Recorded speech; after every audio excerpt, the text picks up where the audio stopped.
This is the second video on the series of lectures in Second Language Acquisition. Today we will talk about the linguistics of Second Language Acquisition.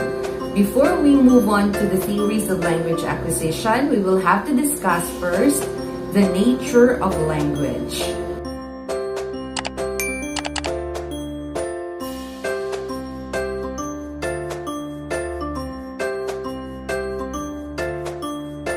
The biggest question a second language learner always asks is, why do I have to learn language? What do I get in learning the language?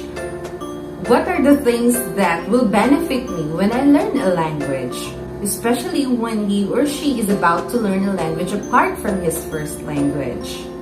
As linguists agree upon, the following are the common characteristics of language. Number one is language is systematic. They consist of recurrent elements which occur in regular patterns of relationships. All languages have an infinite number of possible sentences, and the vast majority of all sentences which are used have not been memorized. They are created according to rules or principles which speakers are usually unconscious of using or even of knowing if they acquired the language as a young child.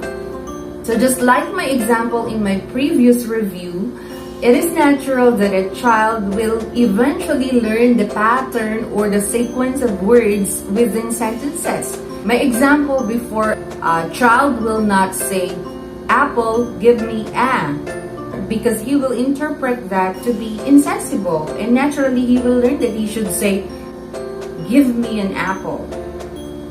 Although we use the same stock of words over and over, it is safe to assume that, for instance, most of the particular combinations of words making up the sentences in daily newspaper have never been used before.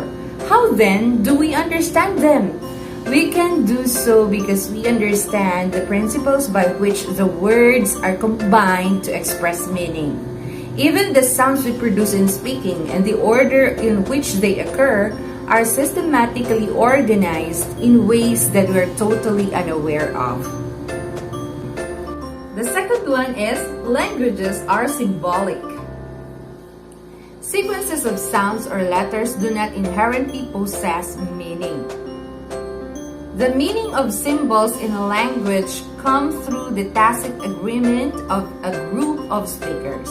For example, there is no resemblance between the four-legged animal that eats hay and the spoken symbol horse, or the written symbol HORSE, which we use to represent it in English. So English speakers agree that the hay-eating animal will be called a horse.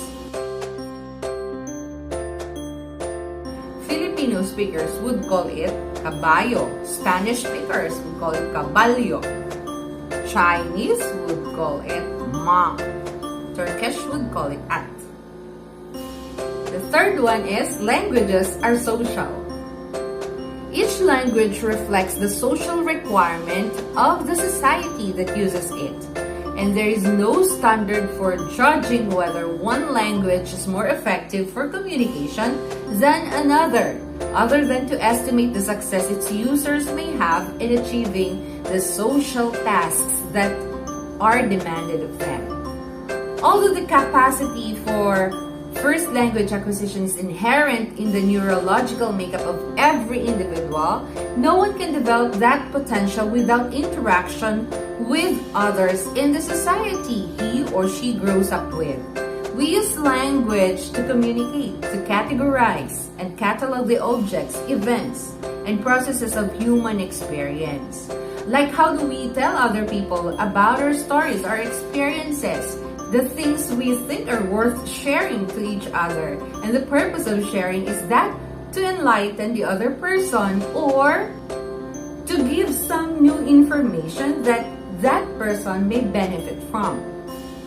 We might well define language, at least in part, as the expressive dimension of culture. I repeat, the expressive dimension of culture. It follows that people who function in more than one cultural context will communicate more effectively if they know more than one language. Linguists traditionally divide a language into different levels of description and analysis. Even though in actual use, all levels must interact and function simultaneously. The human accomplishment of learning language or languages seems all the more remarkable when we consider even a simplified list of areas of knowledge which every first language and second language learner must acquire at this different level. So let me present to you the areas of knowledge which every first language and second language learner must acquire. These are listed in different levels. Lexicon, that is vocabulary. So the learners focus on word meaning, pronunciation, and spelling for written languages. Grammatical category or part of speech, possible occurrence and combination with other words and in idioms. The next one is phonology. So this is the sound system. Speech sounds that make a difference in meaning. These are phonemes. Possible sequences of consonants and vowels, the syllable structure, syllabic structure. Intonation patterns, we have stress, pitch, and duration, and perhaps tone in words. And rhythmic patterns, these are the pauses and the stops when we're speaking. Next one is morphology. So morphology refers to word structure. So this is knowledge on parts of words that have meaning. These are morphemes. Inflections that carry grammatical information like number or tense. Prefixes and suffixes that may be added to change the meaning of words or their grammatical category. Next one is syntax or grammar. So in syntax or grammar, the learner develops knowledge in word order, agreement between sentence elements like a number agreement between subject and verb, the SVA. Ways to form questions, to negate assertions, and to focus on structure information within sentences. Non-verbal structures with conventional language-specific meaning. So these are facial expressions, spatial orientation and position, gestures, and other body movement. And the last one, of course, is discourse. These are ways to connect sentences and to organize information across sentence boundaries. And these are structures for telling stories, engaging in conversation, etc. And scripts for interacting and for events. All of this knowledge about language is automatically available to children for their first language and is somehow usually acquired with no conscious effort. So that is always the distinction between the learning of the first language and the second language. First language is acquired without much effort in learning it or without much conscious effort in learning it. Completely comparable knowledge of second language is seldom achieved, even though much time and effort may be expended on learning.